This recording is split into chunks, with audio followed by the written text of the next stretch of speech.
আসসালামু আলাইকুম। আমি নীলা আপনাদের সবাইকে ওয়েলকাম করছি নতুন আরেকটা ব্লগে। আর আজকের ব্লগটা হচ্ছে রোহান, ইহান, অদ্রি এবং রায়হান ওদের মামা, ওরা সবাই পিকনিক করবে। তো পিকনিকটা হচ্ছে ওরা ডিম টোস্ট বানাবে তো বাইরে। তো তার জন্য 3টা ইট বিছিয়ে নিয়েছে, চুলা জাল ধরিয়ে নিল। এখন অদ্রি একটা ডিম ভেঙে নিচ্ছে। তো ডিমটা ভাঙতে যে ওকে অনেকক্ষণ কসরত করতে হলো। তো তারপরেও ডিমটা ভাঙলো।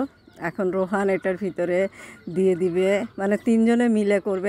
একজন চুলায় জাল দিবে, একজন ডিম ভাঙবে, আর একজন ডিমটা ফেটে দিবে। তো এখন রোহান যেটা করছে, একটু লবণ দিয়ে দিচ্ছে।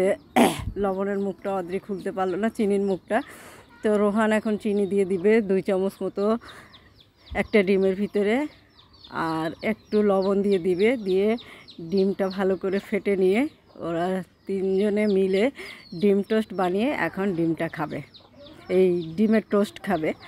তো এই চুলার ভিতরে মানে নিচে মাঠে ঠিক না, ওই উঠানে ওরা পিকনিকের মতো, যেটা আমাদের একটা শর্টকাট ছোট পিকনিক, ডিম টোস্ট যেটা আমরা পারি সেটাই তৈরি করি। তো ডিমটা ভালো করে ফেটে নিল। এখন হচ্ছে রোহান আবার এই যে পাউরুটিটা ছিঁড়ছে, আর রায়হান জাল দিচ্ছে চুলার। ও ভালো চুলার জাল দিতে পারে।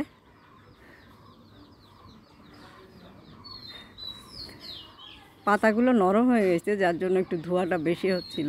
কড়াইয়ে তেল দিয়ে দিয়েছে। এখন ডিমটার সাথে পাউরুটিটা মিশিয়ে নিয়ে ডিমটা তেলের ভিতরে দিয়ে দিবে।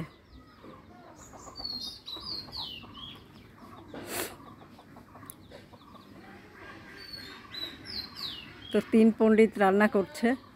ওরা খুব এনজয় করে। ওরা 2 ভাই বোন, রোহান এবং অদ্রি, আর ওই রায়হান মামা আমাদের এক ফুফাতো ভাই হয়।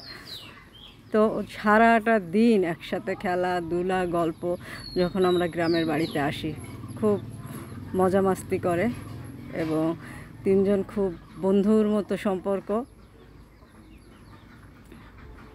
তো এই যে আমার মেয়ে ডিমটা একটু, এই পাউরুটিটা একটু সরিয়ে সরিয়ে দিচ্ছে। এখন ওদের চুলার জাল নিভে যাওয়ার মতো অবস্থা, চুলার জাল জ্বলতেই চাচ্ছে না।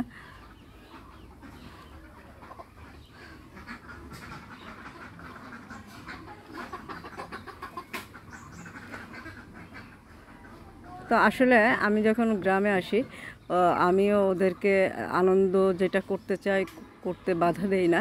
এই যে একেবারে চুলার জাল নিভিয়ে গেছে, এখন ফু দিচ্ছে সবাই মিলে, আর রায়হান আবার ম্যাচ দিয়ে চুলার জালটা ধরানোর চেষ্টা করছে। আর আমার মেয়ে এটা উল্টাতে যেয়ে অবস্থা খারাপ হয়ে যাচ্ছে ওর।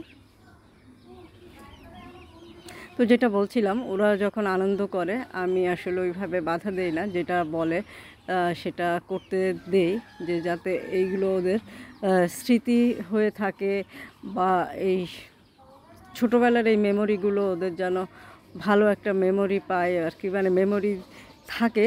এইটা দেওয়ার জন্যই আমি অনেক কষ্ট করি ওদের জন্য। তারপরে এই যে নিয়ে আসা, গ্রামে নিয়ে আসা, আবার থাকা এবং এইগুলো করা, এবং ওরা করে আর আমি ওদেরকে উৎসাহ দেই।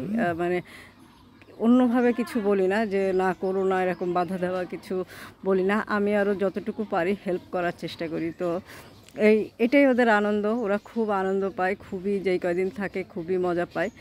আর ওদের এগুলো দেখে আমারও ভালো লাগে, কেননা এরকম অনেক কিছু ছোটোবেলায় আমরা করেছি যেগুলো আমাদের সুন্দর একটা মেমোরি, আমরা এখন মেমোরিতে আছে এবং আমরা তাদেরকে গল্প করতে পারি। এটা হচ্ছে আমাদের উঠানের সামনে, ওর একটু ফাঁকা জায়গা আছে, সেই জায়গাটায় ওরা রান্নাবান্নাটা করছিল।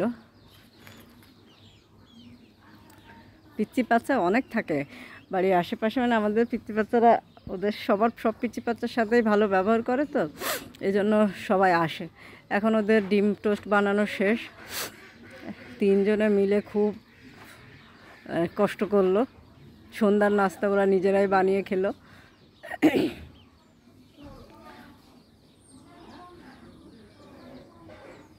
এই যে এখন উঠিয়ে ফেলছে, ডিম ভাজা হয়ে, এই টোস্ট ডিম টোস্ট হয়ে গেল, এখন উঠিয়ে ফেলছে, এখন ওরা খাওয়া দাওয়া করবে, খেলাধুলো করবে।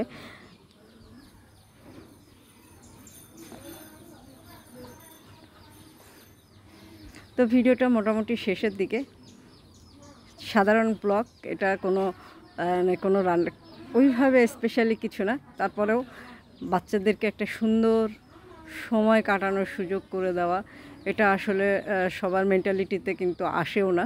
তো চেষ্টা করা উচিত সব বাচ্চাদেরকে মানে তারা যেটা করতে চায় ছোটোবেলায়, বা যেটা মানে তারা আনন্দের জন্য সবার সাথে মিলেমিশে আনন্দ করার জন্য যেটা করতে চায়, আমার মনে হয় সেটা করতে দেওয়াটাই ভালো। এই যে এখন সবাই মিলে খাচ্ছে। তো আপনারা ভালো থাকেন। আর আমাকেও এক পিস দিয়েছিল, হ্যাঁ, আমি এই যে ভিডিও টিডিও করে দিলাম বলে আমাকেও এক পিস দিয়েছিল। টেস্ট ভালো হয়েছে, একটু পুড়ে পুড়ে গিয়েছে, হ্যাঁ, উলটপালট করতে পারছিল না। তো ভিডিওটা এই পর্যন্ত। আপনারা সবাই ভালো থাকেন, সুস্থ থাকেন, আমার পেজের সাথে থাকেন। আল্লাহ হাফেজ।